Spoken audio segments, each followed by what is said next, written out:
120 seconds.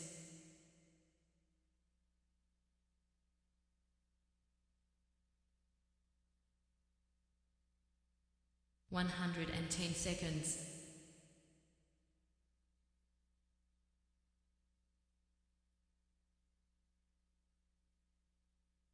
100 seconds.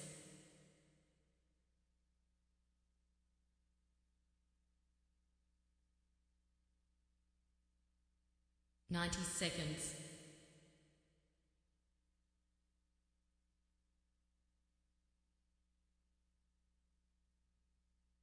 80 seconds.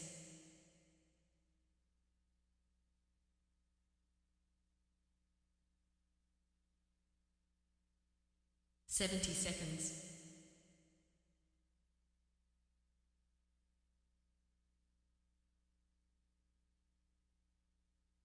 60 seconds.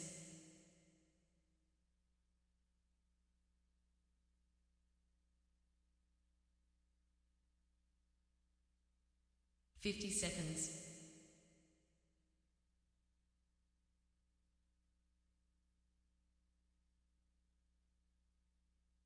40 seconds.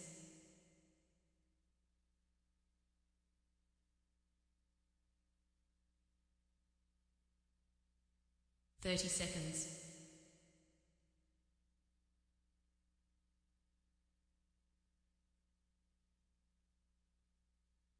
20 seconds.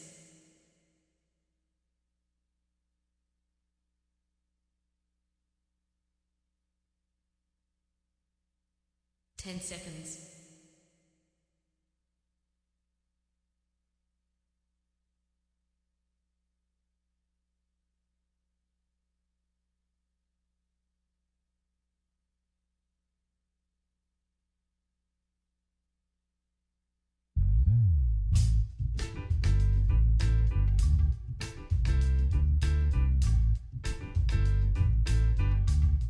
'Hi, My name's J.C. McCauley. I'm Naisha McCauley, and Well, you're watching AccessTV.org.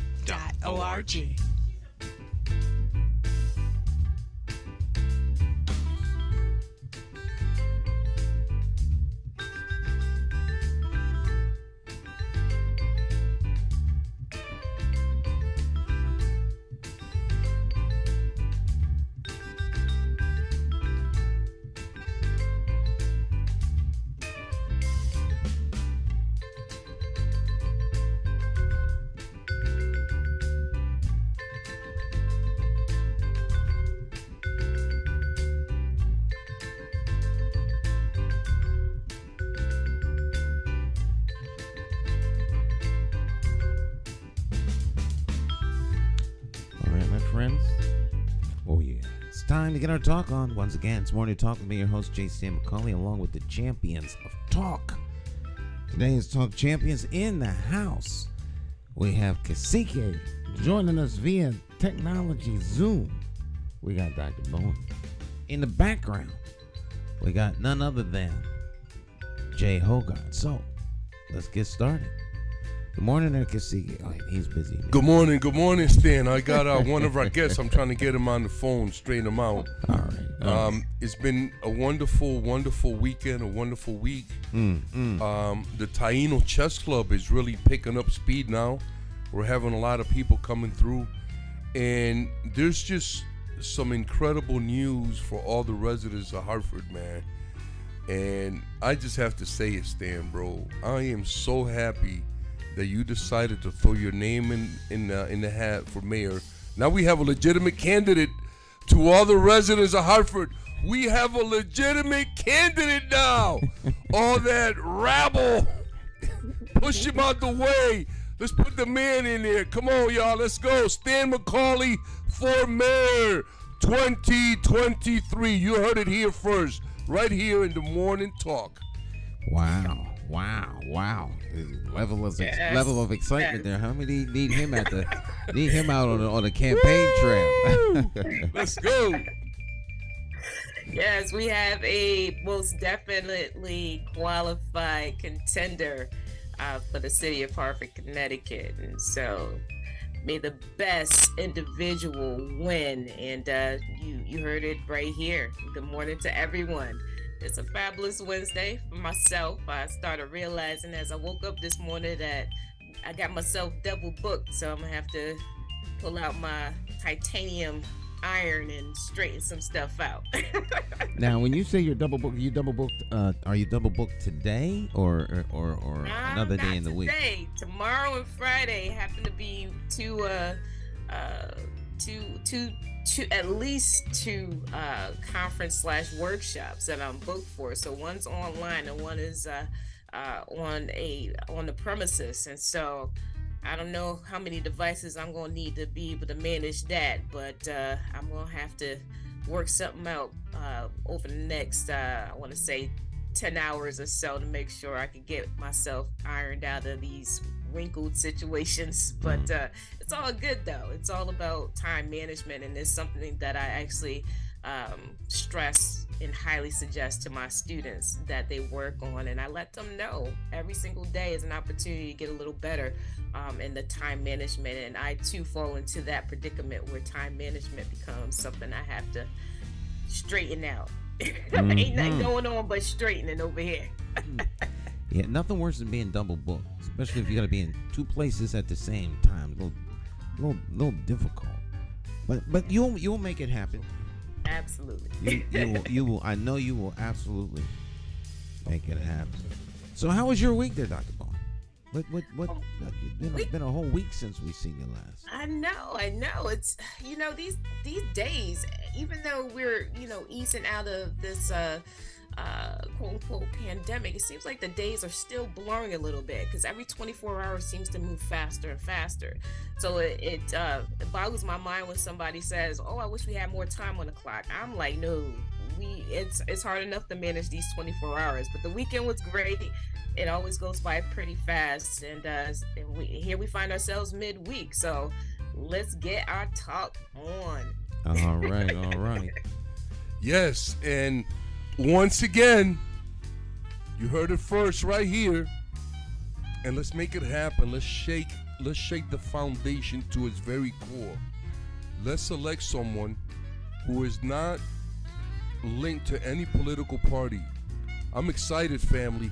We have a legitimate candidate, Stan McCauley, a man who's dedicated his life to service, and particularly of service to the Hartford community. So we have a legitimate candidate, y'all. Let's put him in there. Let's shake the foundation to its core. There's a whole lot of shaking going on right about now. And Dr. Maya, I'm so happy that you talked about your students. Please don't forget to mention to them the importance of electing legitimate candidates to office. Absolutely. It's their civic duty to make sure that they're tapped in and they have a finger on the pulse of what's going on, because local politics impacts them directly.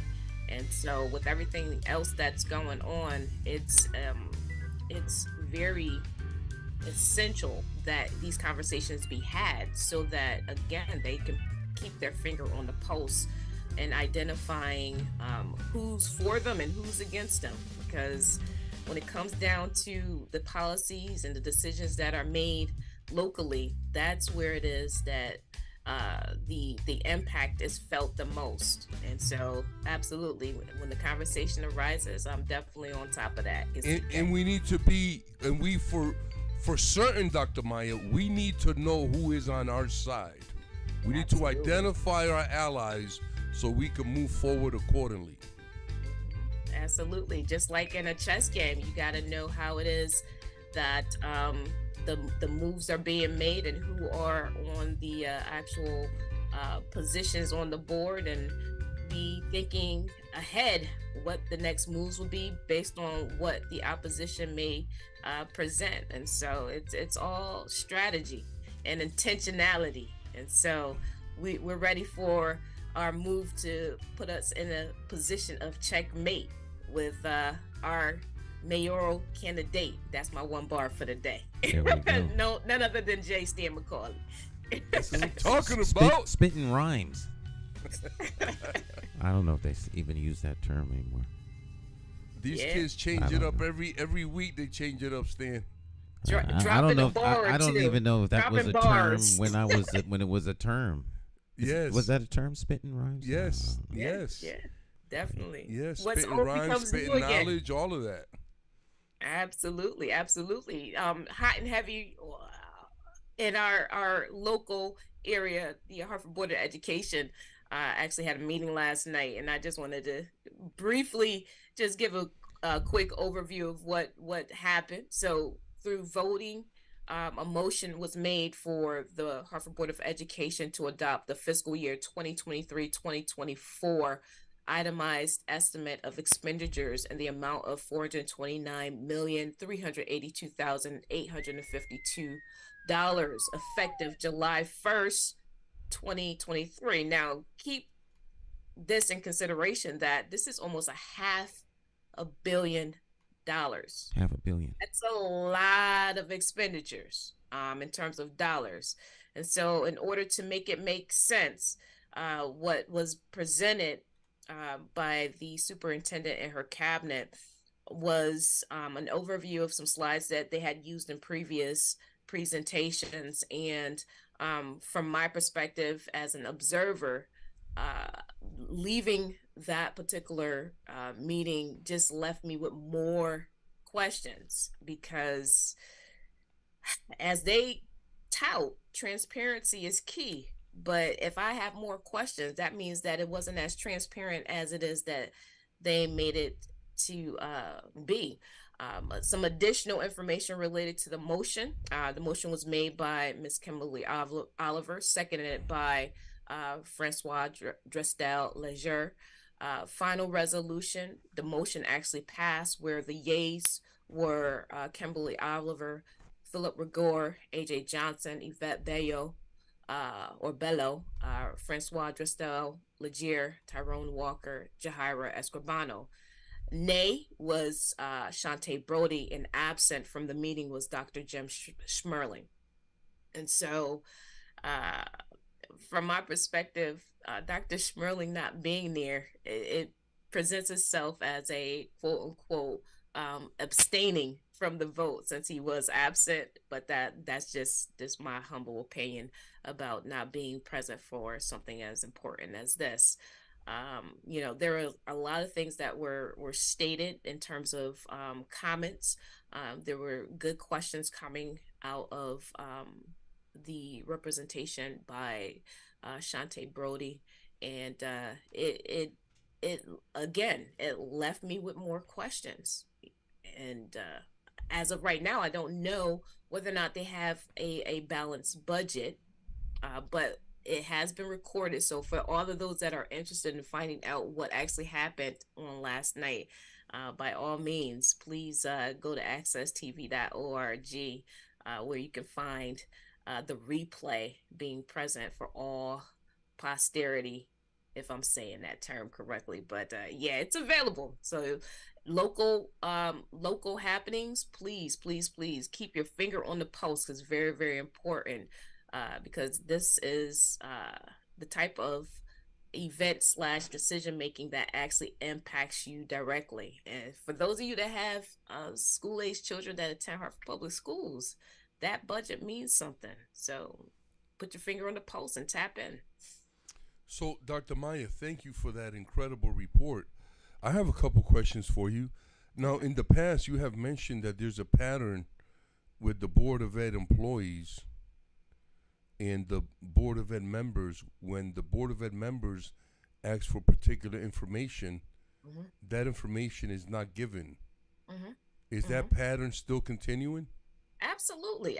So it's with intentionality that there's a strategy at play, right? And so, for I can't speak for all board members, but from an observer's point of view, that being myself, an outsider looking in, when it is that I go into the next session of meetings, what's noted, or rather observed by me, is that whatever was presented as a question previously by any board member typically the answer is not presented up front in terms of old business, right? In terms of answering that question, so we could keep a succinct account of what has been addressed, for the public to, keep within the actual communication loop of what's being asked by specific board members to complete and provide a fully rounded conversation and dialogue of questions and answers. So, with that being said, if it is that the answer can't be provided during the same meeting that the question was asked, then I, as an observer, would like to, upon the next meeting, know what the results were in terms of obtaining the actual answer. And so it's an interesting dynamic, but I look at it as a strategy that's being deployed. Specifically when it comes to the superintendent and her cabinet. Again, with observing these meetings, I always feel like I have more questions personally about things that have been presented that, is it definitely doesn't lend to transparency, in my opinion.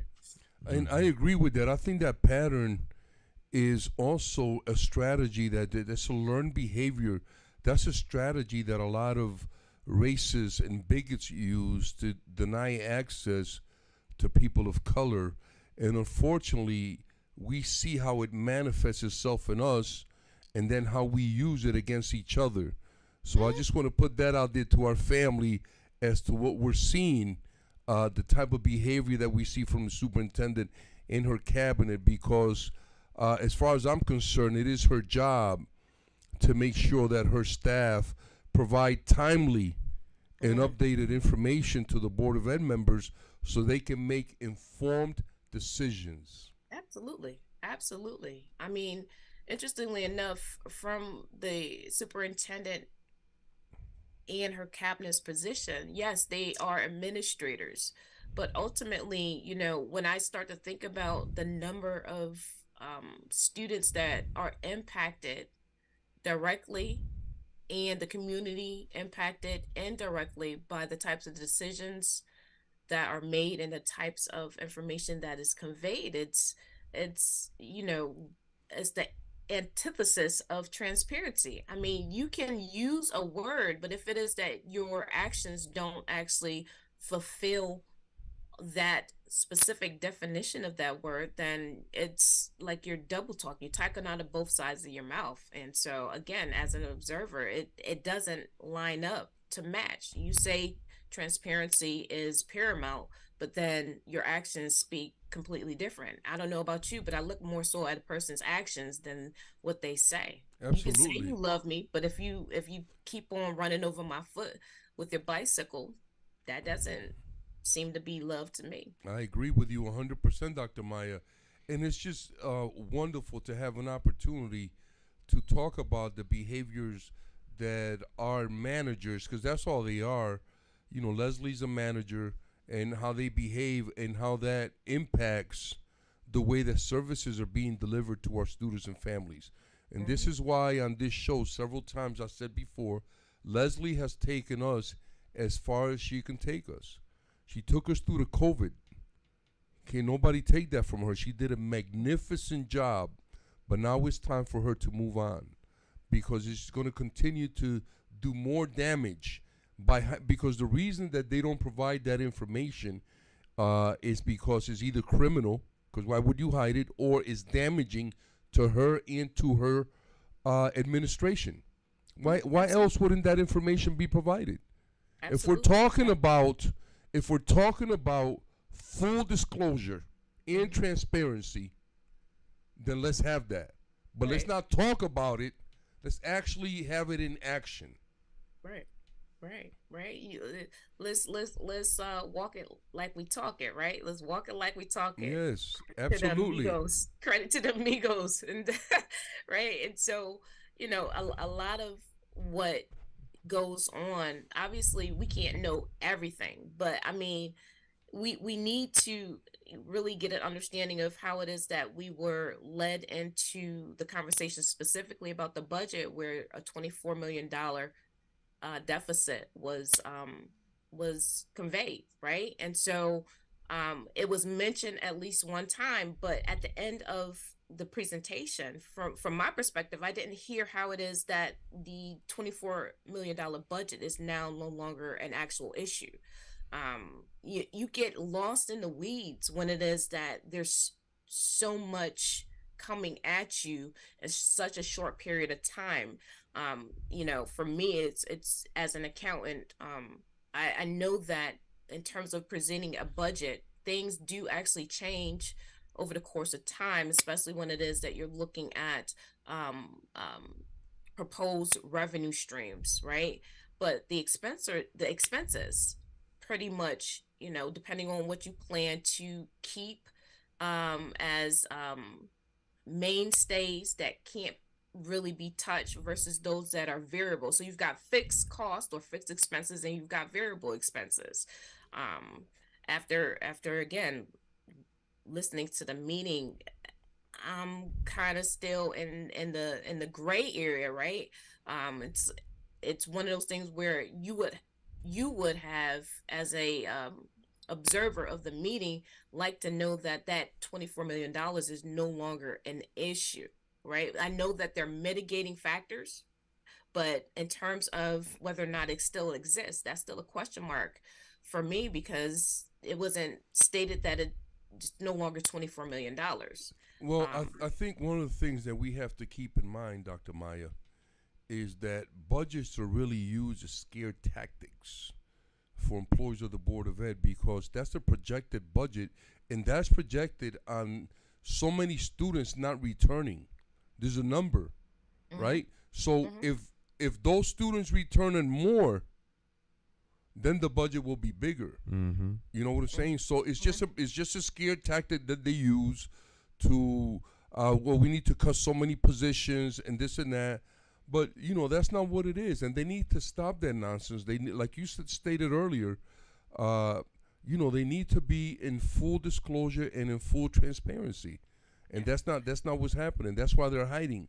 So once again, let's call it what it is. Let's call it what it is. Right. We have a guest joining us, so let me let this guest in the.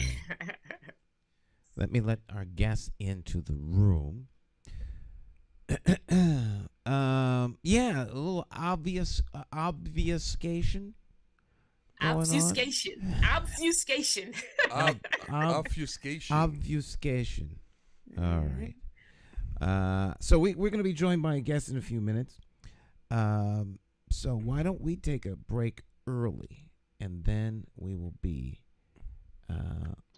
right back with the guest. Beautiful. Dr. Maya, thank you so much, man, for all that great information about the board, man.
Every bad political decision is made by a politician elected to office. So if you think your vote doesn't matter, just remember this. There are people sitting with politicians in a back room making deals about your future, making policies about your children, making decisions about your neighborhood. To them, you are just a vote. You are not their charity. You are not their cause. You are just a vote. Elections have consequences, and if you don't vote, you are actually voting to keep these people in power to work against you.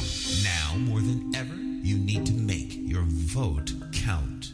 It is time to clear the air and vote for a mayor who is unbought, unbossed, trusted, and accountable to you, the constituent. My name is J. Stan McCauley. I am an independent thinker, and I approve this message. I'm asking you for your vote for mayor of the city of Hartford. For more information, visit McCauleyformayor.com. Declare your independence from the plantation of party politics and free your political mind.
Hi, My name's J. Stan McCauley. I'm Naisha McCauley, and Well, you're watching AccessTV.org.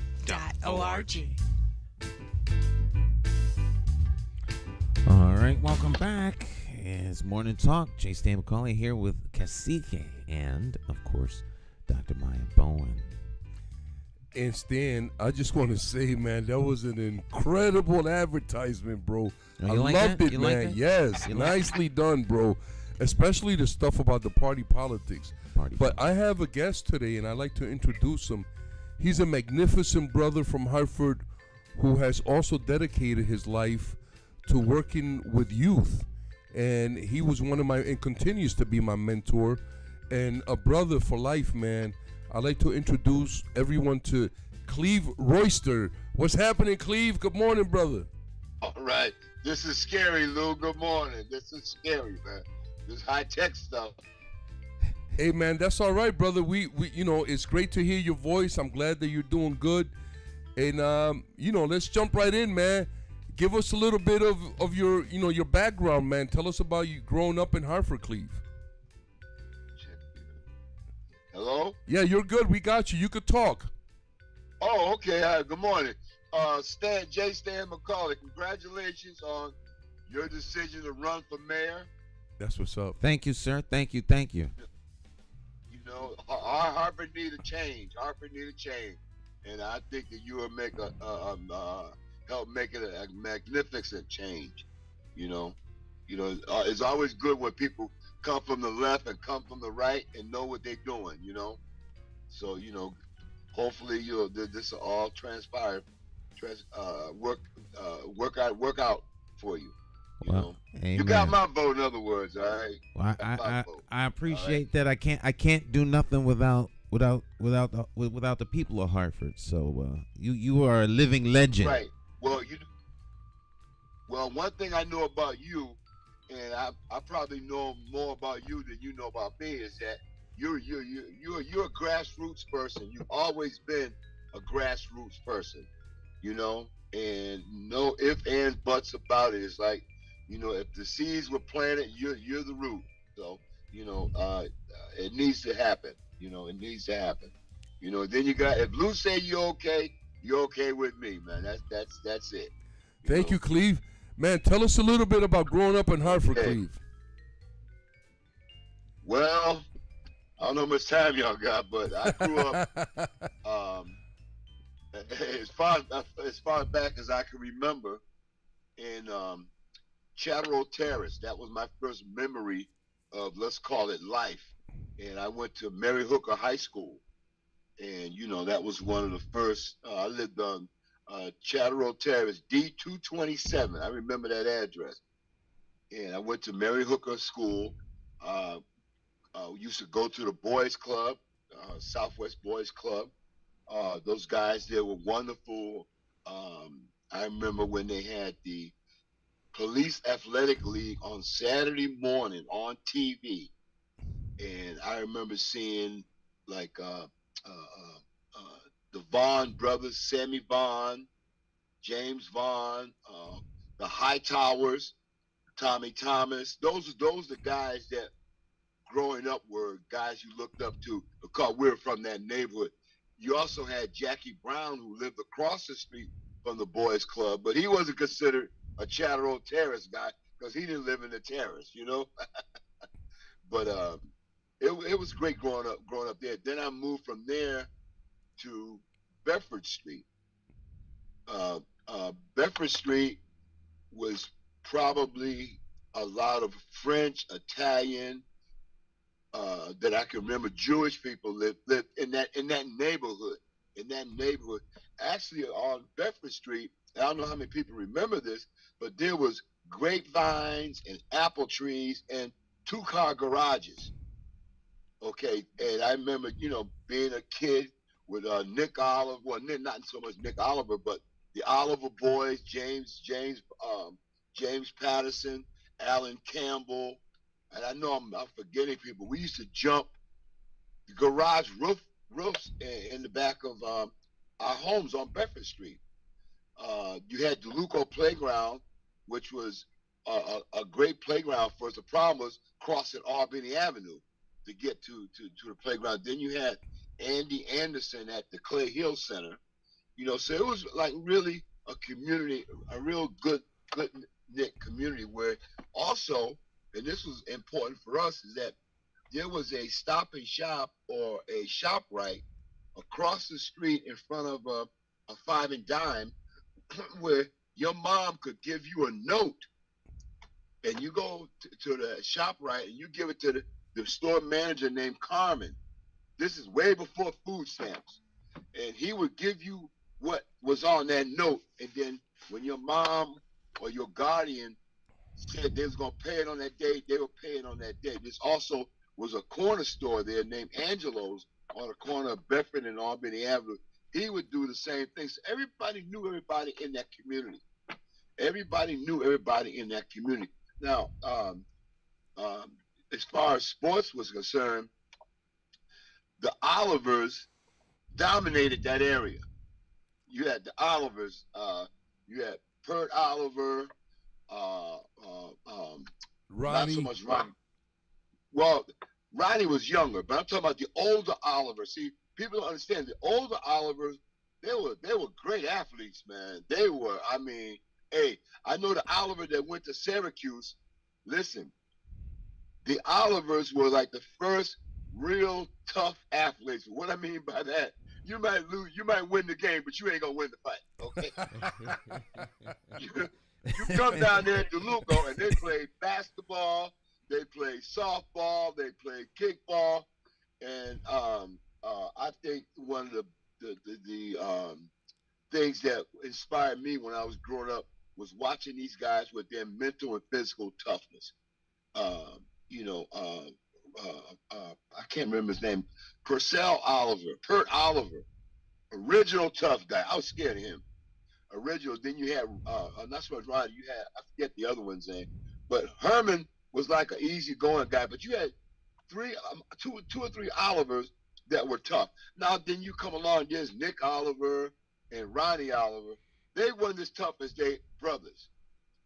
They were good, but they wasn't as tough as their brothers, you know. So, then from there I moved from Bedford Street to Magnolia Street, and I went from Mary Hooker to Vine Street School, and I ran into guys that always wanted to beat me up at Vine Street School. Dexter Williams Bay, another guy, and I used to run from those guys, man. I used to run from them. During that time, you had the influx of the gangs. And I remember Teddy Easterling chased me from DeLuco Playground. No, chased me from Ninth Gym, because at Ninth Gym used to go to Vine Street School for Ninth Gym to play basketball. And I would go there, and he chased me one day. He ran me past my house. I was living on Marvin Street then. He ran me past my house, about 8 of them. Ran me past my house. I took a left on Enfield Street, a left on Greenfield Street, a left on Magnolia Street, and circled back around. And in that neighborhood, the doorbells actually work. So I pressed the doorbell. I pressed the doorbell, and my aunt said, "What do you want?" I said, "Open the door, open the door." You got to get buzzed in. I said, "Open the door. They getting ready to beat me up." She says, "Go around the back. I just mopped my floor." I said, "Oh, So I end up going in the back. I go upstairs. My aunt said, "What's wrong with you?" I said, "They were trying to beat me up. They were trying to beat me up." She said, "Boy, you going back downstairs. You gonna take that butt beating, and they will leave you alone, because right now they don't respect you because you keep running." I went down there, man. I fought like 3 guys. I don't want to know the outcome. I don't remember the outcome. I had a bunch of stuff on my eye, but respect. Okay, so then I left Vine Street School.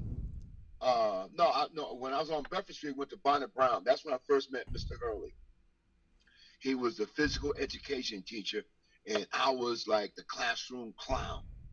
And the interesting dynamics or relationship that he and I had, and every time I think of him, I kind of break up a little bit, because he did so much for so many kids there. I mean, so many kids, so many. Somebody I was trying to figure out when he started his foundation, who was the very first Doc Hurley Scholarship Foundation winner. And I kind of figured it out. I said, the day he got the job with the Hartford Board of Education, and he went to Bonnet Brown, and he called roll call, whoever name was the first name he called, that was the first Doc Hurley scholarship recipient. Scholarships doesn't mean that it comes in a financial package. It comes in a wholesome package. It comes in a package where those guys in the community at that time, they saw you doing something wrong, they put you in check. That was Mr. Hurley, Mr. Gordon up in Stowe Village, Mr. Carter. I can't even Roland Harris, the Harris guys, the guy that ran CRT. And you saw black men and black females. Mostly at that time, it was the black men that were out there in the community for us knuckleheads, and we learned to respect them.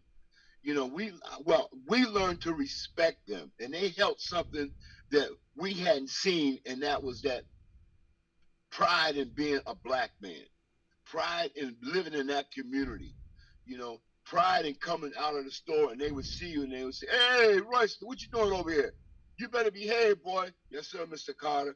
I did not know Mr. Hurley's name was Walter until I was like maybe in my 40s.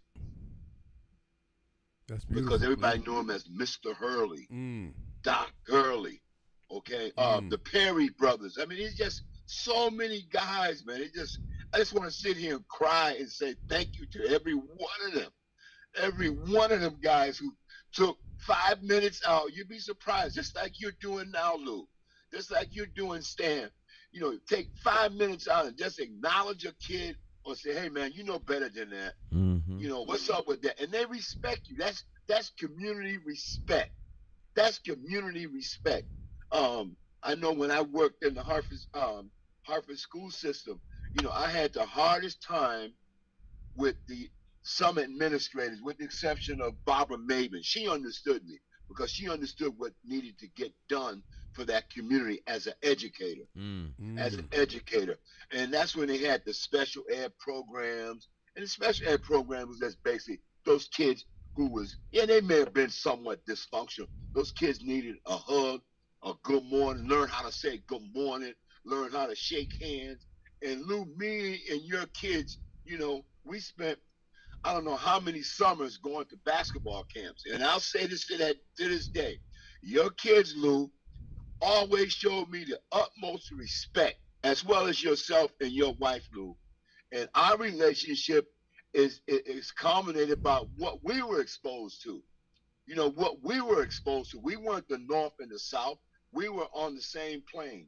We understood what needs to get done. And we say it like it needs to be heard. Sometimes people say stuff, but it's not how it needs to be said.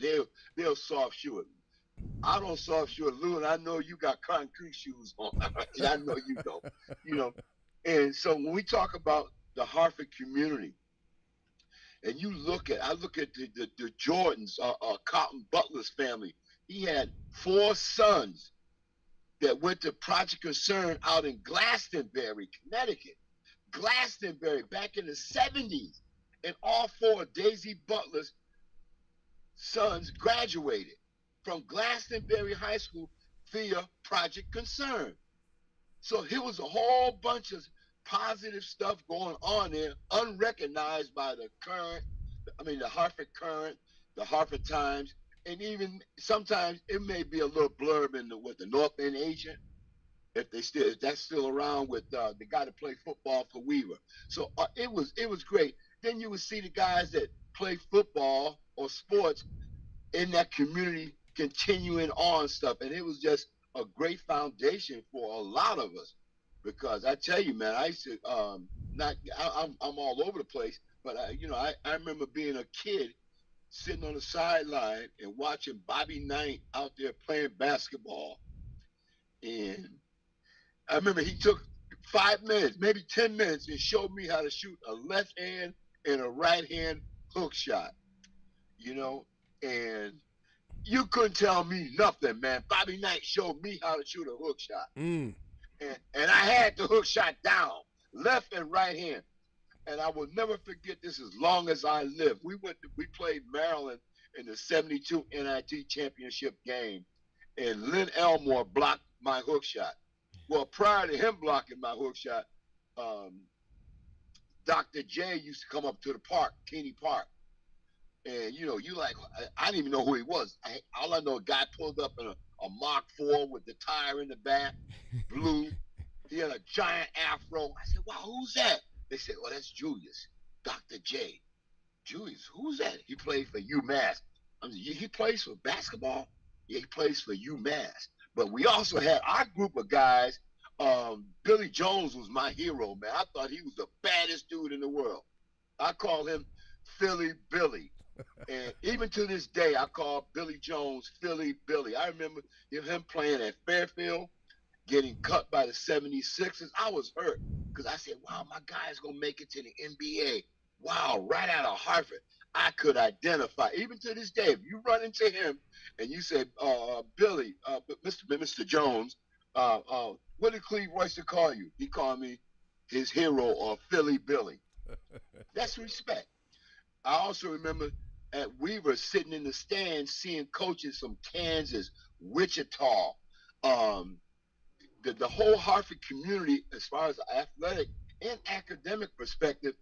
These kids were getting scholarships left and right. Jewett Newkirk used to kick the football out of the stadium at Weaver. He got a full scholarship to Arkansas. Nice. Ben Matthews, Wichita State. Wayne Jones, Niagara. The Wells brothers, Bridgeport. Owen Mahorn, Fairfield. So all this, and you want to know something? You look back on that, the one person who stands out with all the connection is Doc Hurley. I remember him standing at a game when Hartford played Weaver, and he was under the basket. He was under he was under our defensive basket, and he was giving me stuff to do to Bob Nash. Nobody else said anything about where he was standing because he was Mr. Hurley. And he was saying, body him, push him. Don't let him do this. Don't let him do that.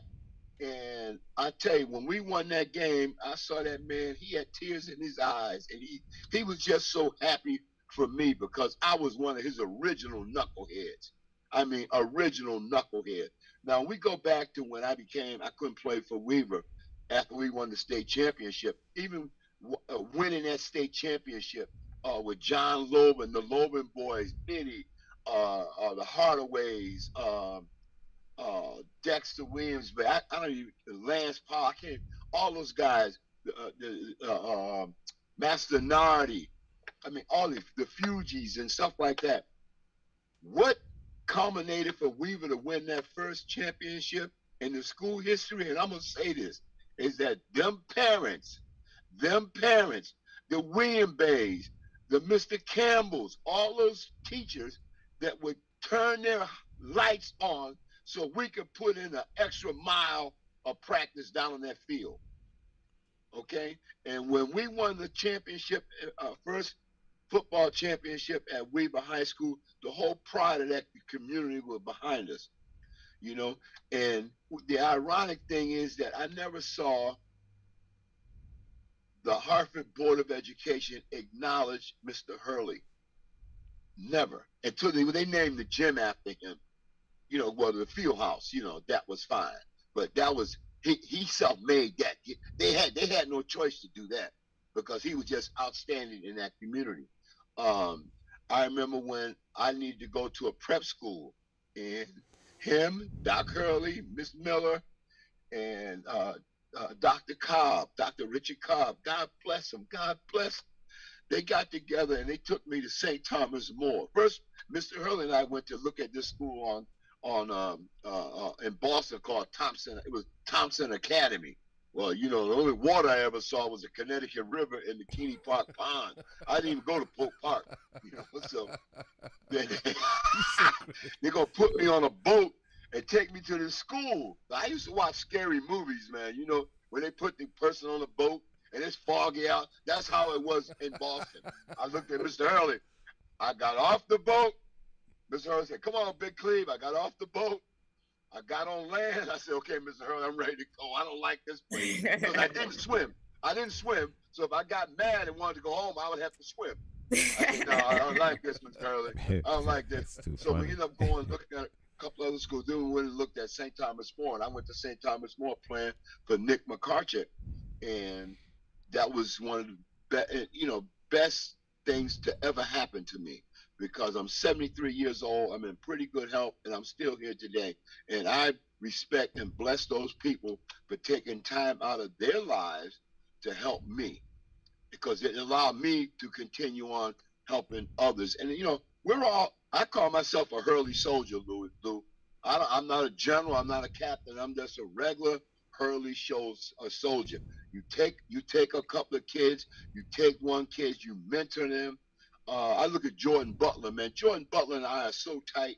It's unbelievable. One of my kids that I had when I moved down here, I go and get him every weekend because he's autistic. He's having a problem, but he don't have no problem when he knows if he don't behave, he's not going to be with Coach Cleve over the weekend.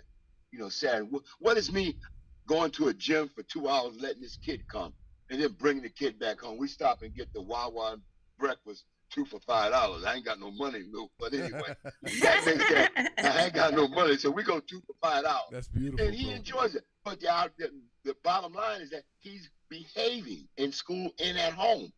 So, you know, you have that. I sit back and going to St. Thomas More. Here I am, right out of Weaver. Had no clothes. They gave me 2 pair of gray slacks, some wingtips, shoes, the thick sole wingtips, some Argyle socks, a shirt and a tie, and a blue blazer, and 2 powdered blue shirt button down. I said, "What's this for?" "Oh, you got to wear this to go to class." Class? Wait a minute. I was wearing some khaki pants and a plaid shirt from Mr. Fitzgerald's on the Mother Street, you know?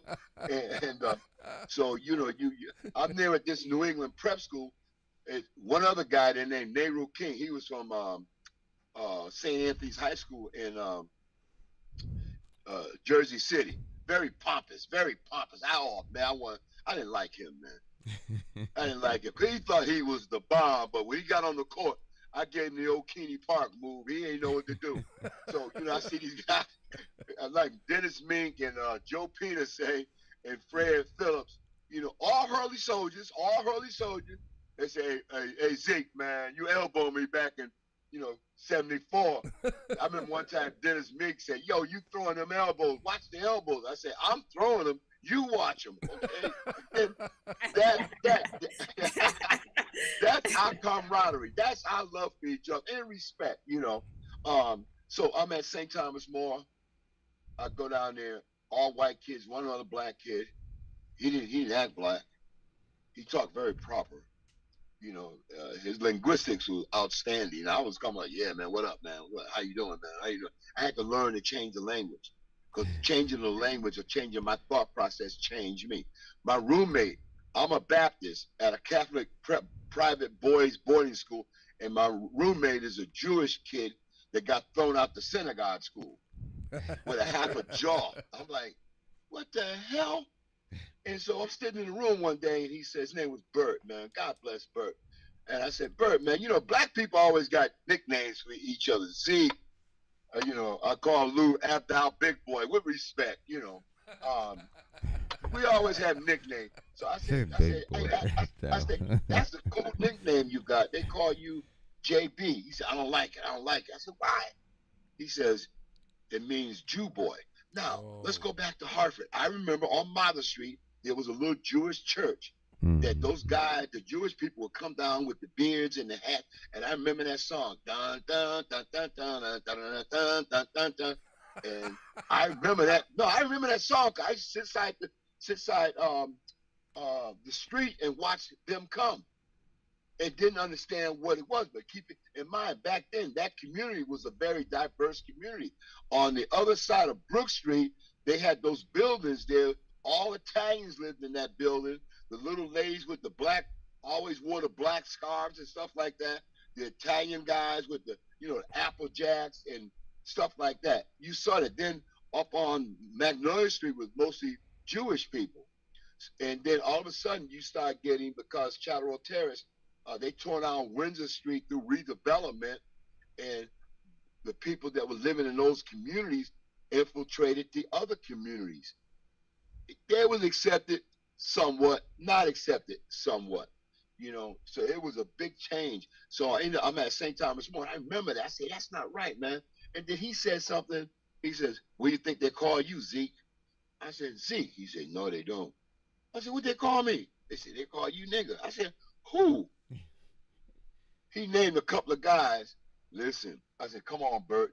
I had to put my Bedford Street mentality, my Oliver mentality. I went down there and said, yo, man, you been calling me nigga? So Bert and I'm beating the guys up. Bert's hollering, get him, Cleve. Get him, Zeke. He's watching. Hey, Bert ain't throw a damn punch. All right? But I was kidding. So now, here it is. Here it is. The black guy, the Jewish guy, got to go to the Catholic court. The Baptist, the Baptist and the Jew have to go to the Catholic court. Yeah. We didn't stand a chance, man. So they said, all right, this is what's going to happen. They met. They said, we're going to go think this up. They met for 2 minutes. I said, damn, Bert, they going to throw me out, man. I'm going to get killed. Mr. Hurley going to kill me. Never mind Mr. Hurley. My Aunt Grace going to kill me. They come out. They said, all right, well, we're assigning you to the cafeteria, Cleve, and you guys are to rake the beachfront, because St. Thomas More has that Garden Lake, but they like for that sand to be raked. That was our job. We had to rake the sand 3 days a week and report to the cafeteria by 6:30 every morning. Listen, I went down there weighing 140. I came back, I was like 190. That was the greatest job I ever had in my life, man. The guy said, all right, break up, 50 eggs. I broke up 50 eggs, showed me how to cook them. He said, fix you something. Man, I was eating like 6 eggs, pancakes, bacon, drinking orange juice, milk. as I want to say, the WIC program ain't have nothing on me. It ain't had nothing on me. I was eating well. I was treated pretty good. And then we won the New England Prep School Championship, another first. So I done won the first state championship at Weaver High School in football. I go to this prep school out of Hartford, some 50 miles out of Hartford, and we win the school's first New England Prep School basketball championship. And then I came back the second year, and we won it again. And I'm the only one in that school's history to date to win 2 New England Prep School championships back to back. So now McCarthy is saying, well, this school want to see you. I say, see me for what? They want you to come for a visit. Nobody was educated. It's not like it is now. These kids, they come out the 7th grade. They got a 7th grade. They got an agent. What is the top 50 player in the country? He's a top 5 recruit. What is a top 5 recruit? There's so many great athletes out here, and now the marketing has taken place. And yeah, those kids are getting scholarships, but you know what the ironic thing is? Only 60% of them last. Because when you get into that real reality, see, I'm the type guy, listen, you could bring all that write-ups you want, but you got to prove it on the court for 40 minutes.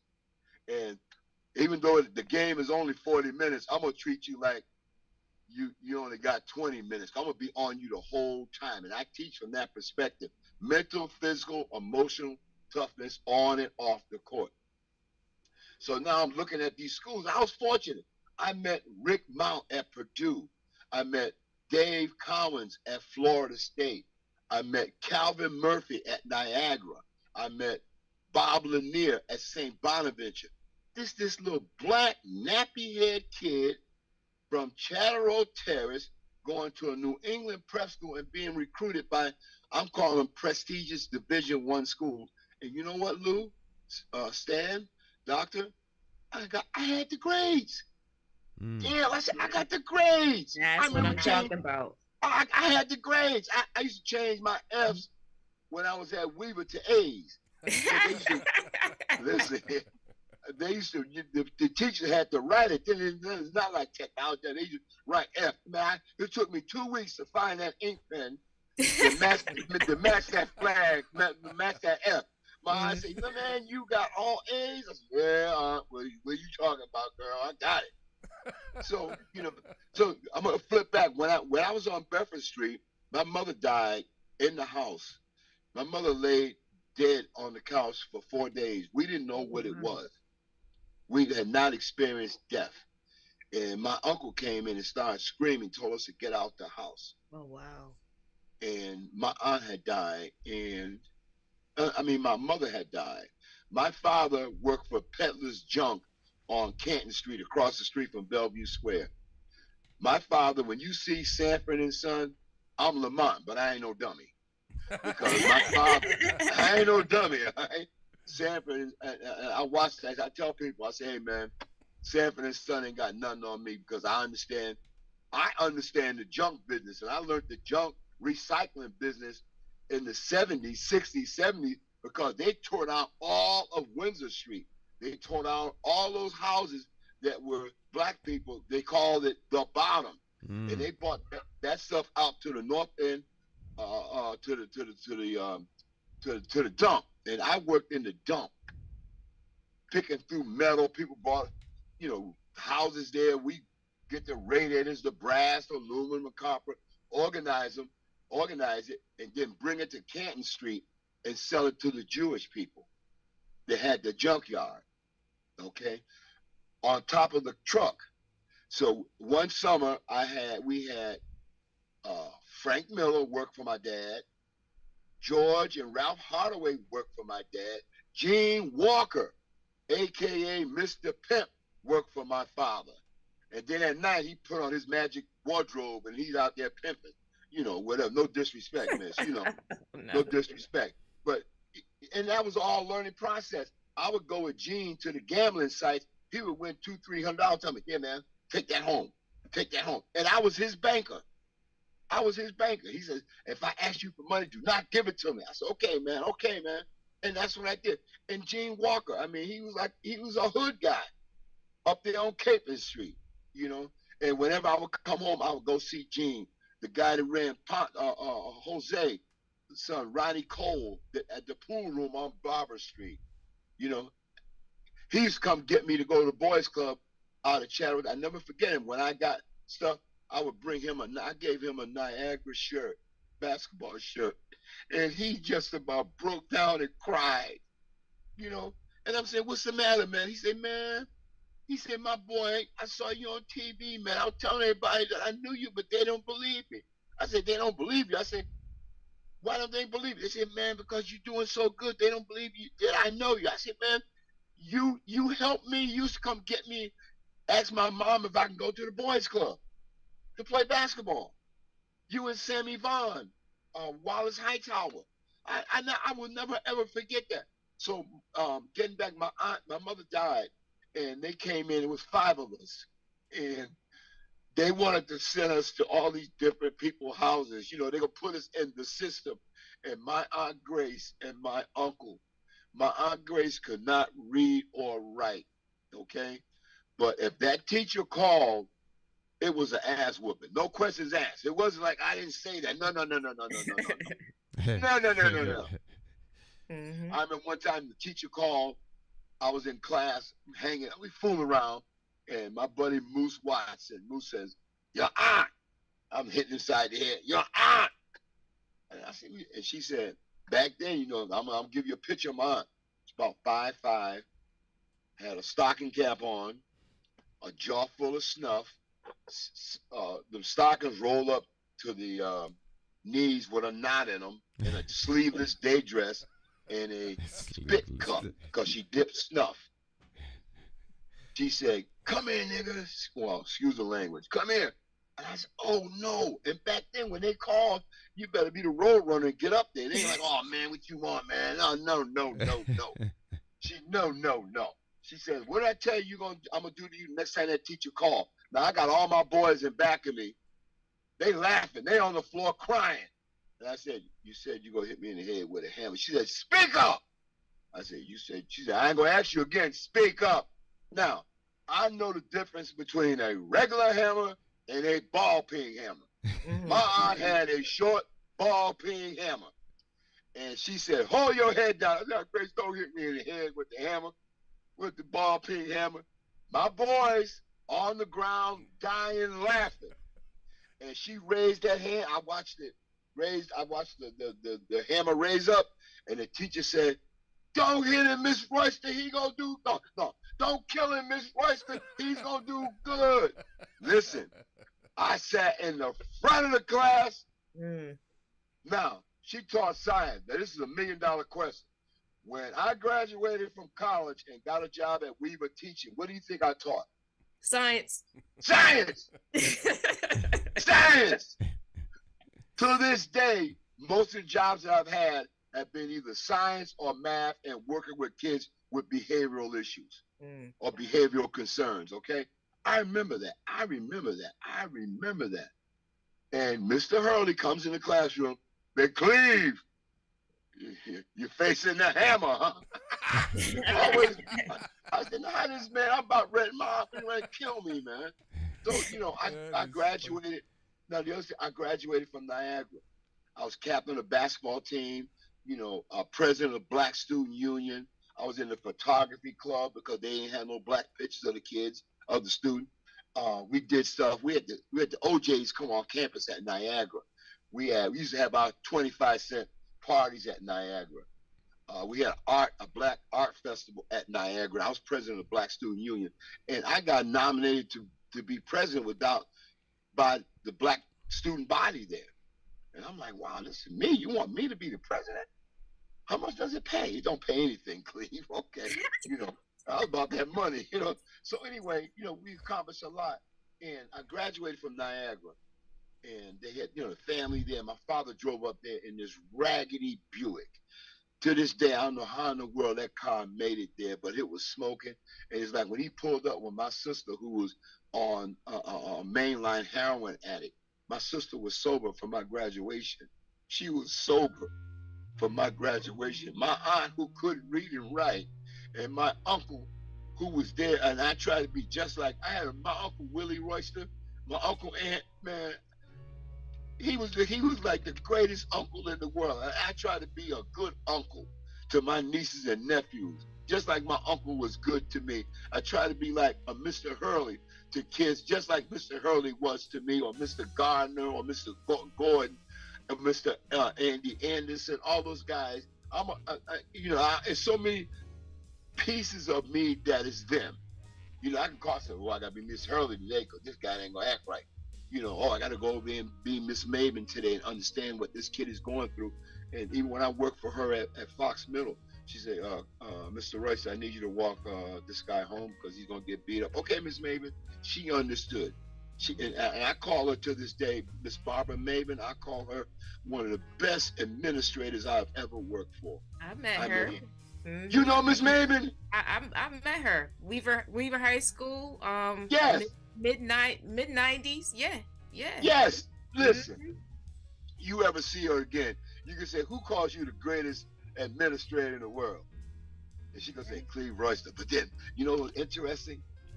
The teachers there were trying to hook me up to go ask her to go to a basketball game. I say, man, she's too beautiful. She's in charge. She's a vice principal. I said, I was always scared of her. I don't know I can't even figure it out now. I just didn't have I was scared. I was scared. You hadn't read my book up to then, Cleve. Yeah, I hear you. Well, Lou, with the book, we'll talk about the book later, Louis. Hey, Cleve, listen, we're going to take a break, man. It's great listening to you, and to all the folks listening, this is Hartford history being told by a Hartford legend right here on Morning Conversations. That's how we doing it, family. That's how we doing it. Representing Hartford all day, every day. But now look, I'm in Fredericksburg, Virginia, and guys like Lou, Fred Phillips, a bunch of guys that say Joe Pina. I come up every summer and work Joe Pina's basketball camp out in Bloomfield every summer. And, I do that because I come and I work with, kind of go around with Fred Phillips, men standing up against violence, and I respect that. I have so much respect for that because you know what? Fred think he Mr. Hurley, but a better dressed Mr. Hurley. That's what Fred Phillips thinks. Hey, listen, and ain't nothing wrong with that because Fred Phillips is a magnificent brother, and if he wants to take on some of the work that the magnificent Doc Hurley did, we okay with that, brother. Oh yeah, I'm okay with it too. But I keep telling Fred, I say, hey, I'm the number one Doc Hurley guy. You just better dress. He just better dress. That's what's up, man. We're gonna take a break, Cleve. Lou, you and I are brothers. We went through stuff. We went through discrimination at a basketball camp where they didn't want you to work. And I remember when I told him, I said, well, if he ain't working, I ain't working. That's right. That's what Did we work, Lou? Black and brown support for real. That's right, sir, and brother. we work. I love it, man. All right, Cleve, we got to take a break, man. Give us a moment, please. All okay. Right. Thank you, brother. All right, my friends, stick and stay. Don't go anywhere. We will be right back.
So my name is Nelky Maldonado.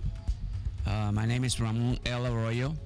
And we know that Hartford Parent University provides good services and resources to parents in our communities, which are greatly needed because a lot of times our parents, they don't know where to go, how to get information, and being part of this program is essential to them in being successful in their children's education. And I think that parents should get involved in their kids' education because it's very important.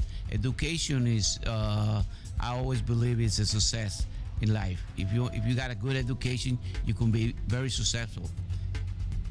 So we encourage our parents to please come join the program, ask lots of questions, and I'm telling you, you won't be disappointed.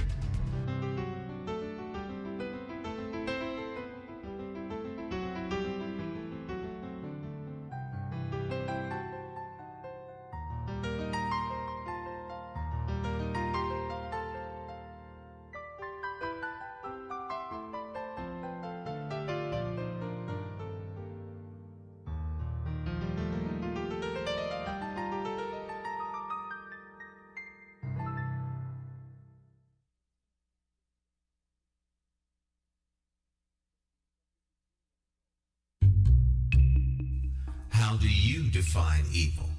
Is it the pedophile school administrator or taxation without representation? Is it the gatekeeping community leaders who sell out the very people they are fighting for? Or is evil the politician that puts out lies and takes in cash? However you may classify evil, having to choose the lesser of two evils still leaves you with evil. Nowhere does this rule apply more than during an election for mayor. Choosing a candidate that is the lesser of two evils still leaves you with evil. No wonder so many people don't vote. It's time for constituents to flip the script and vote for a mayor you can trust. My name is J. Stan McCauley. I approve this message, and I am asking you for your vote. I, like you, am an independent thinker. So let's sit down and talk about my path to victory and why my plan for Hartford will work. Stop listening to the uninformed evil interests that tell you I can't win. For more information, visit McCauleyformayor.com. It's time to leave the plantation of party politics and free your political mind.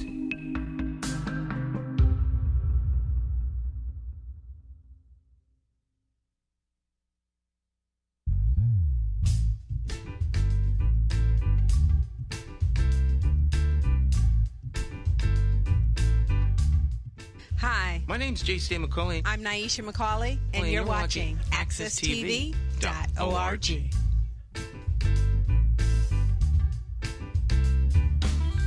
All right, my friends, welcome back. It's Morning Talk. J. Stan McCauley here with the champions of talk, Dr. Maya Bowen and Cacique, along with our special guest, Cleve Royster. Cleve, man, it's so good to listen to all these wonderful stories about people that are really heroes in Hartford, man. These people that you keep mentioning, Doc Hurley, Mr. Gordon, you know, all these other people, man, that kind of impacted in an extremely positive way so many lives of young men and young women, and we must always keep their name, you know, in good standing. In our, you know, we have to put their names out there so people remember them, man. And it's wonderful. Absolutely. It's wonderful to hear an esteemed elder like you share these wonderful stories. And you got a shout out, man. You got a shout out from brother Bill Costin, man. Yes. Hey, I got Mr. Buffalo Bill. Yes. I got a Hurley connection too. I was the fourth grade student of his daughter at Rawson Elementary School back in the 80s. Oh my God! Yes, you know sir. What? You're giving me chills. You know, Mrs. Cosley. Mrs. Cosley. Yes. Yes, Mrs. Cosley. When he passed away, it was one. I live in Virginia, and it was a snowstorm, and you know God is good because there was no way in the world all the time that my wife and I got on the bus and I say, baby, I gotta go see Mr. Hurley for the last time on this earth. Okay, and we got on a bus, and it was one of the worst snowstorms coming up from Virginia to DC to Hartford. And you know what?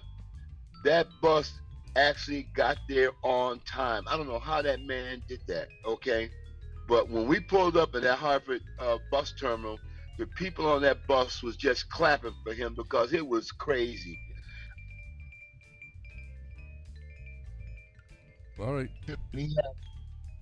The family asked me to speak. Now there was a lot of stuff going on that I was unaware of because I had moved. I had moved away, and my wife and I, my now wife and I, we used to come up and we used to go look for Mr. Hurley. We used to go look for Mr. Hurley, and we found out that he was at some facility in West Hartford. And every time we would go there, he would be gone. And he was a Cowboys fan, so I always would leave him something about the Cowboys. And you know something? I went into his room, and I had made the cover of Niagara University basketball program because I was captain of the team. And I went into his room, and he had the same book program pinned to his wall. And if you looked at the cover, you can see all the different pinholes that he had. When he moved, that book moved. You know, and you can see the pinholes. And I was so touched by that. So we finally caught up to him at the Parker Center. We call it Parker Center back in the day. Now it's something else, Anderson Center. We caught up when we walked in there, and I ran into Jonathan Bruce. And he said, "Hey, Cleve, how you doing?" I said, "Good, good." And Mr. Hurley was in a wheelchair. That wheelchair did a willy. He said, "He's here to see me. He's here to see me. That's my boy, Big Cleve." Hey. Hey, Big Cleve, boy, that's my boy, Big Cleve. I said, "How you doing, Mr. Hurley?" And he stood up out that wheelchair and hugged me, man. He said, "Man, you found me." He said, "I heard you were looking for." I said, "Mr. Hurley, we didn't went to your house. We didn't went to the place in West Hartford that you was hospitalized for a minute." And they said, "Go up to the center." I even went to the center there's a day center out in Bloomfield, kind of on Granby Street, I think. We went there, and they say, "No, he's at Hartford today." And we went there, and he was there. And I forget the guy that died recently that drove him around. Another guy that gave Mr. Hurley hell at school. But you know what? That guy drove Mr. Hurley around for years. I can't remember his name offhand. But you know, that kind of stuff. It was so much good. I look at Dr. Richard Cobb. He was Weaver's team physician. He wanted me to go to Providence, but I ended up going to Niagara. He said, "I ain't mad at you." But what I'm going to allude to, now let's talk about all of a sudden, all these private and Catholic schools start accepting and taking. Now, it's different between accepting, you go through the application process, we'll accept you. But then they say, "Wait a minute, we're going to take this guy out of that community." John Pinckney, Avon Old Farms, he's a minister now, or a pastor. John Pinckney. I remember Donnie Lambert was like one of the best point guards I played with. Dee Matthews, great point guard. Dee decided to stay at Weaver. Donnie went to Kingswood. And Lou, y'all, I'm talking back in the day. I ain't talking about now. You go to the prep school, it's more of us there than them, in a sense. You know, in a sense. And you look at all these kids at these private schools now, getting their books done, getting scholarships and things like that. There was a whole bunch of trailblazing that had to take place. Okay, so now you look at, they got postgraduate programs, and it's mostly filled with minority athletes, and that's fine. Hey, by any means necessary, get you an education, because if you're an athlete, you have a carrot, and if you don't manage that carrot correctly, it's go bad on you. Example, look at this guy, John Morant. How do you, in our minds, how do you mess up at that level? How do you mess up at that level? You know, but it happens. Humanness is shown. his humanness is showing, right? He's Right, young, exactly. immature, right? Yeah, Yep. it happens. It happens, and it just amazes me that you see this. My own cousin, Michael Irvin.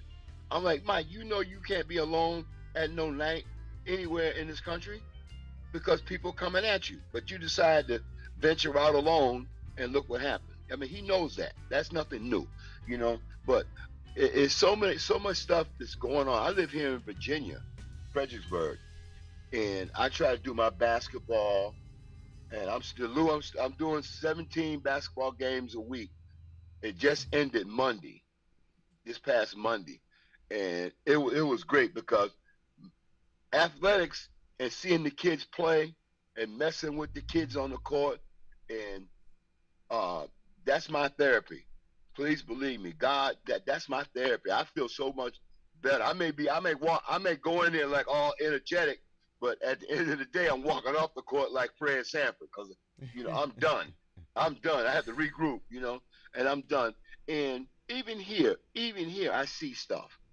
I got a kid that plays for St. Michael's up in Vermont that I happen to know the coach up there, assistant coach. And Lou, you remember Shea Berry from Fordham? Yes. He's at St. Michael's. I called Shea Berry, and I said, Shay, I got this kid down here, man. He's the best kept secret in Virginia. Shay said, when can he come up to visit? I said, when do you want to see him? He says, how about Friday? I said, he'll be there. That kid plays for St. Michael's right now. And you can go on St. Michael's men's basketball roster. His name is Jacob Donovan. Okay? A kid that, now, what I'm alluding to is that Shay knew us when we were in our prime because we worked for him and Nick McCarthy at Fordham basketball camp. That's when you came up with the original Labrador dog thing, Lou.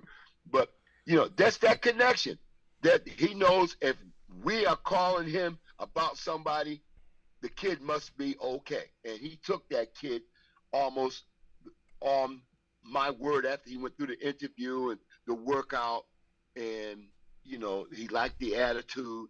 And the kids, he started as a freshman. So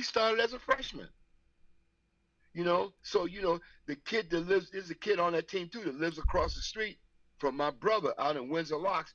I remember seeing that kid when he was 7, 8 years old out in the driveway playing basketball, talking to himself. So when I went up to St. Thomas More for a thing for Ernie, I said that this is so interesting because, and Joe Pena and I went to that one. I said it's interesting is that this kid got a full scholarship to St. Michael's, and when he was young, y'all knew this, I thought something was wrong with the kid. And he's sitting there. I said, I thought something was wrong with the kid because he was out in the driveway talking to himself. But what he was doing, he was dreaming about him making a basket and all this, dreams. Kid, we all have dreams. He was dreaming that he made the shot and they won. He's running down the end of the driveway. So, like I said earlier, we're good for nicknames. I call him to this day. I'll say, hey, driveway All-American. He puts the biggest smile on his face. I say, hey, driveway All-American. Wait a minute. It's just like your little smart behind son. We was giving a lecture at Fordham basketball camp, and I said speeding quickness. And then Lou, I'm going to get it next time. I got to get him. Lou said speeding quickness, okay?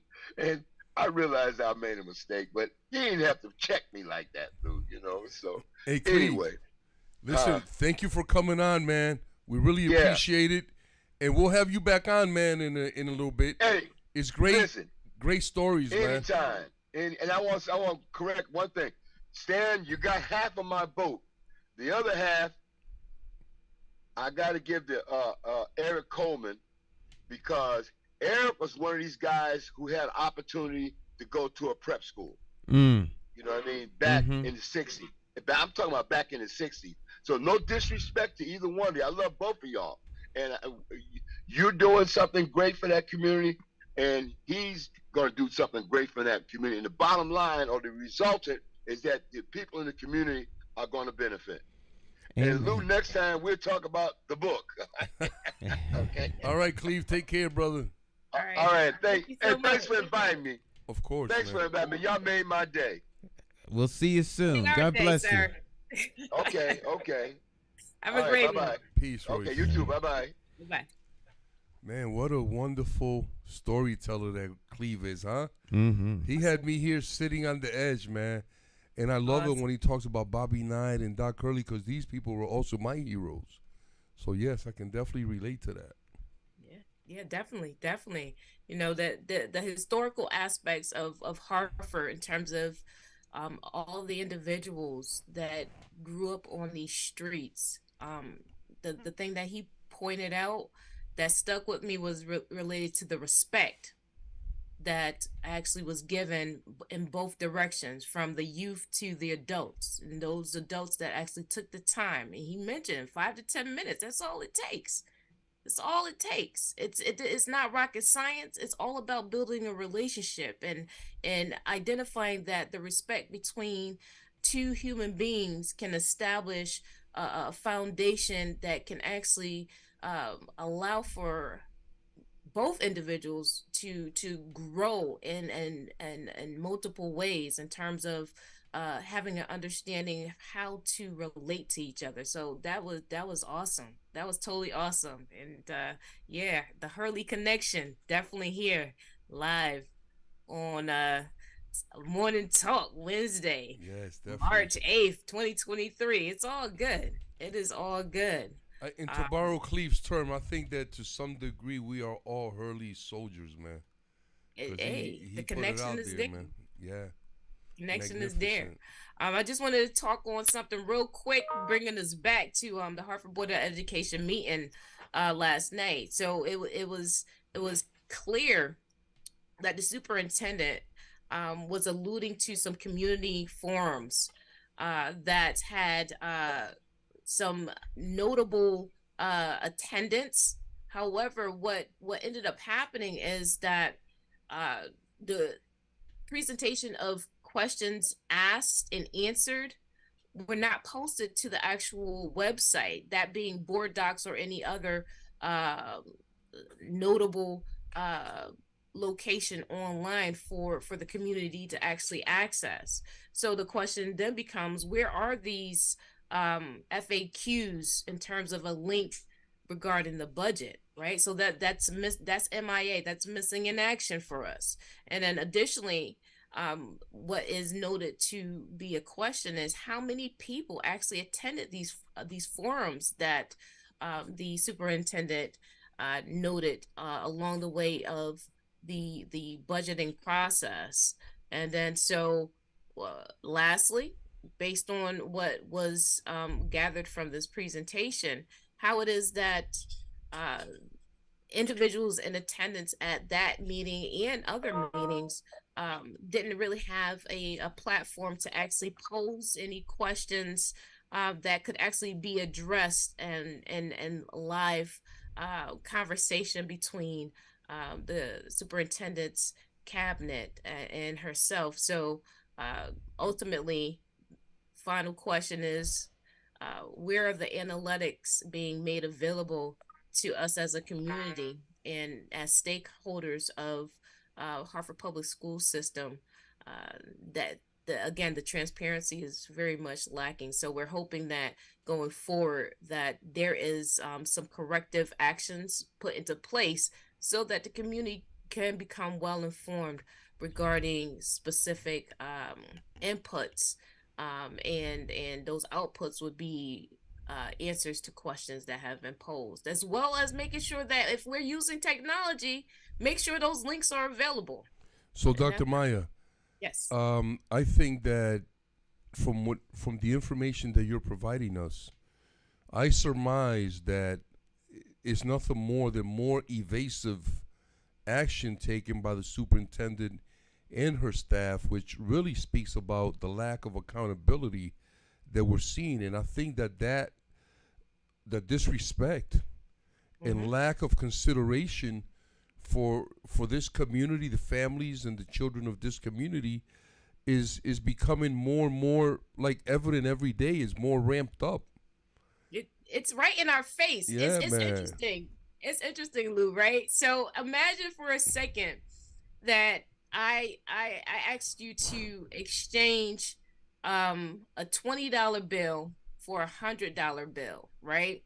But in fact, what ended up happening is right in front of us both, I actually gave you a 20 for a 20.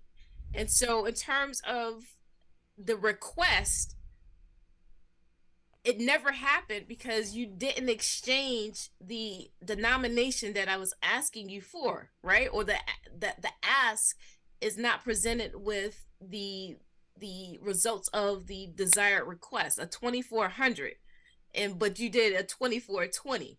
And so it's right in front of us, right? It's all about whether or not individuals are paying attention to how it is that what appears to be the shuffle game, right? We're shuffling around certain things in terms of a lot of words being used, but ain't nothing really being said.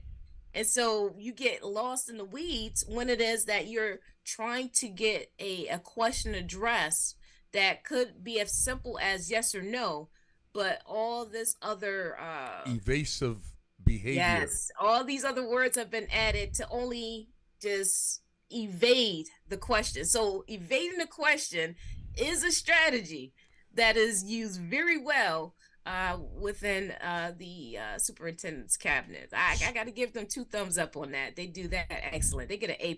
So let me ask you this, Dr. Maya, and to the audience, to stand, to our viewers and listeners.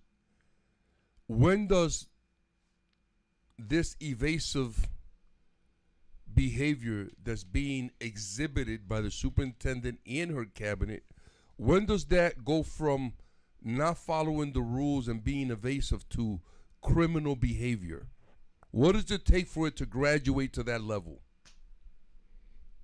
That's a great question. So in terms of whether or not the rules and the policies are actually being followed, that's going to call into action individuals that actually pinpoint that and are then taken seriously enough to change said behaviors, because until it is that the behaviors are actually changed, right? So it can be addressed, but if it is that there's no follow-up with consequences, then we're going to get the status quo that we get. So let me ask you a follow-up. Let me ask you the same question in another way. Okay.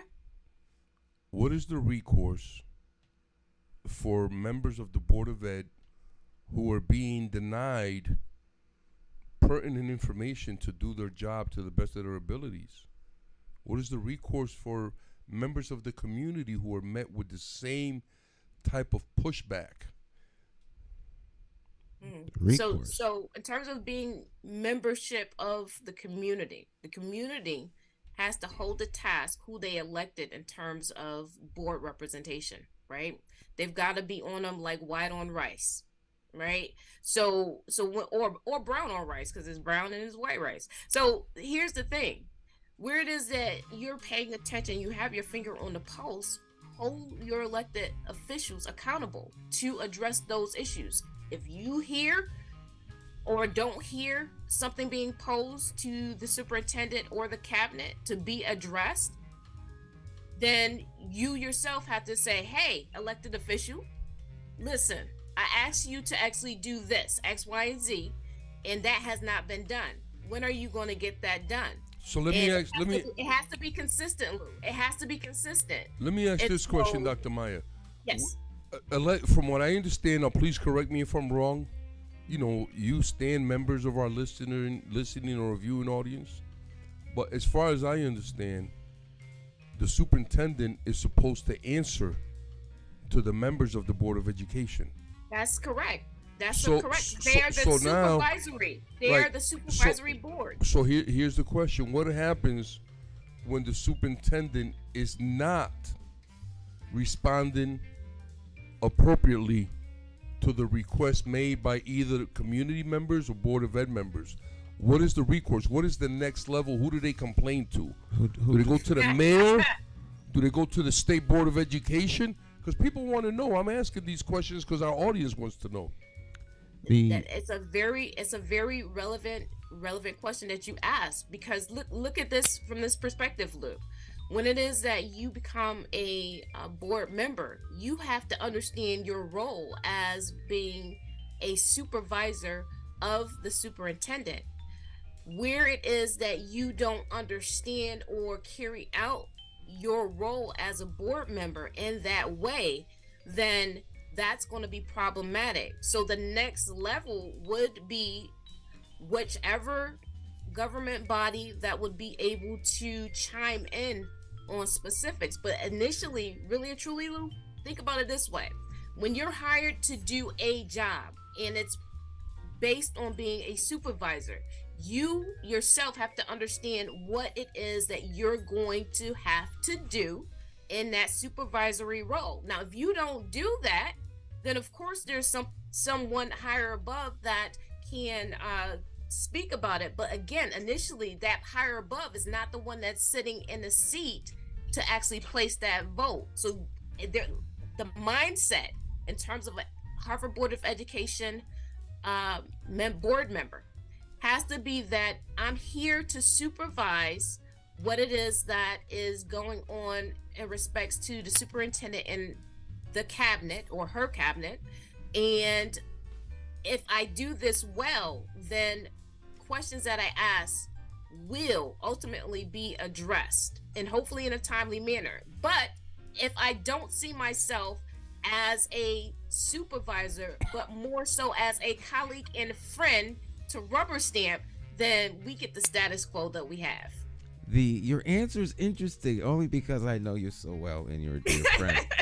You sound like a superintendent. Oh, listen, this is why I went into the doctoral program, because I saw myself stepping into that role. Well, but I don't live in Hartford, so that's a right. Whole But I only say that to say this. What you need to do would be to answer his question directly. Mm-hmm. Fire her. Oh, that's okay. So yeah. So I mean, if the employee, take the rocket science there you go. If the employee doesn't do the job that they were hired for, that's how you hold them accountable. And the board members, you vote them out of office. The ones that are appointed by the mayor, you elect a better mayor or a different mayor. Or you put the squeeze on them. And you get rid of those appointees. All of this, all of these people answer to the constituents, and if you let them get away with it, then they will get away with it. And the status quo. And make no mistake about that. It's what it is. That's right, Stan. Thank you for redirecting that to simplify it and answer your question directly, Lou. Terminate. And and I think that that's my point, that when these things aren't happening, then we have to look for recourse.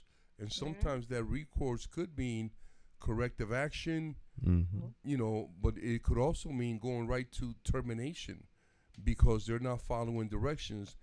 And I think that generally what happens is that, once you fire the superintendent, then everybody runs for cover. And that's also dangerous because what ends up happening is the same people, because when you're superintendent, you got to go in with the understanding and everybody under you, if you didn't bring them with you, they want to see you fail. I don't care how much they tell you they love you and, she's great or he's great. They want to see you fail. That's human nature. That's the way we've been socialized. So in order for you to be the most successful managers, they bring their own team or they build their own team.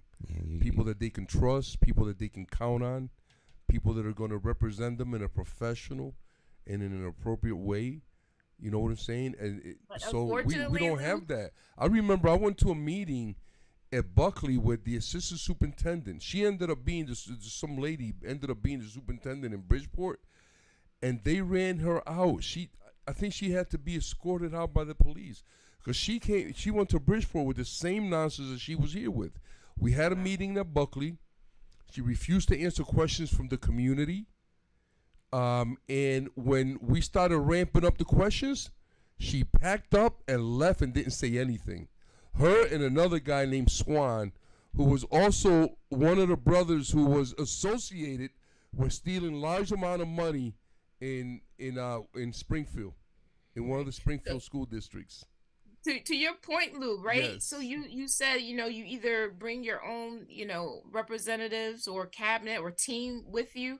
The danger of doing that is that if they're if they're going to be yes people, right? Where you are actually going to be steered wrong is uh having individuals always saying yes to whatever it is that you're doing. Whereas if they really were respected and valued in terms of their input, even if you are going down the wrong pathway, they will tell you that. And if there's mutual respect between you all, then you can humbly accept that their input has some merit and, or it's more valuable than yours at that consideration. particular moment in time.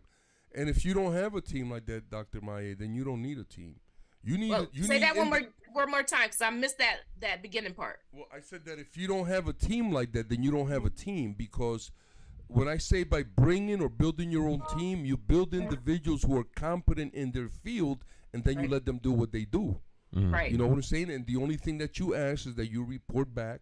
Let me know if the things that I need to know, but particularly when you need my support, not just when you got in trouble, but when you need my support, and you're not getting things done. But you want a team that you want to build a team that if you had to leave today, whatever you started, it'll run by itself.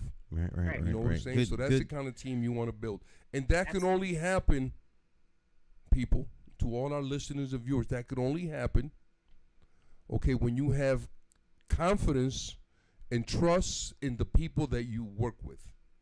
That's right. And that's where that value factor comes in, Dr. Maya. That's Because I always say I never want anyone around me who doesn't want the very best for me that life has to offer. And if you are around me and if you have someone around you and they don't want that for you, then the question becomes, why are they around me? It's not that hard, you know? All right. Well, we are out of time, ladies and gentlemen. We thank you for flying with us. And we'll do this one more time next week. Absolutely. And the weeks after that. So. Yeah, thank you so much, Stan. It was a great show. Great program. Got a lot of thumbs up from the audience, and they really enjoyed our guests. We had one viewer wanted to send a message to us, so I sent her message to the guests. Okay, beautiful, man. And she wanted to have a conversation about the bottoms and about Clay Arsenal. Yes. Yeah. Cleve grew up in that neighborhood, and there's a lot of wonderful stories, a lot of great people that came from out of there. And I just want to thank all of the great people of Hartford, man, that have loved this city unconditionally and have dedicated themselves to the betterment of our community. I thank you. And on behalf of all our families, we thank you. So thank you very much. All right. Yes. All right. Onward and upward. Standing in the place of victory. Let's go. Stand 2023. Oh, I like that. Mayor. Yes. There we go. Stan McCauley for mayor. Right. Stand for Stan. And that's just the beginning, because when he turns Hartford around, then we can put him in the governor's office and make some sense out of the state stuff, man. No. You're a young man, Stan. You got a lot of thread on that tire, buddy. No. Hartford. All right, my friends, we will see you next time. You all have a great rest of your day. We're going to let our good friend Jay Hogarth take us out. You all have a blessed rest of your day. We'll see you next time. Ciao, ciao. All right, now. Thank you, Stan. All right.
every bad political decision is made by a politician elected to office. So if you think your vote doesn't matter, just remember this. There are people sitting with politicians in a back room making deals about your future, making policies about your children, making decisions about your neighborhood. To them, you are just a vote. You are not their charity. You are not their cause. You are just a vote. Elections have consequences, and if you don't vote, you are actually voting to keep these people in power to work against you. Now, more than ever, you need to make your vote count. It is time to clear the air and vote for a mayor who is unbought, unbossed, trusted, and accountable to you, the constituent. My name is J. Stan McCauley. I am an independent thinker, and I approve this message. I'm asking you for your vote for mayor of the city of Hartford. For more information, visit McCauleyformayor.com. Declare your independence from the plantation of party politics and free your political mind.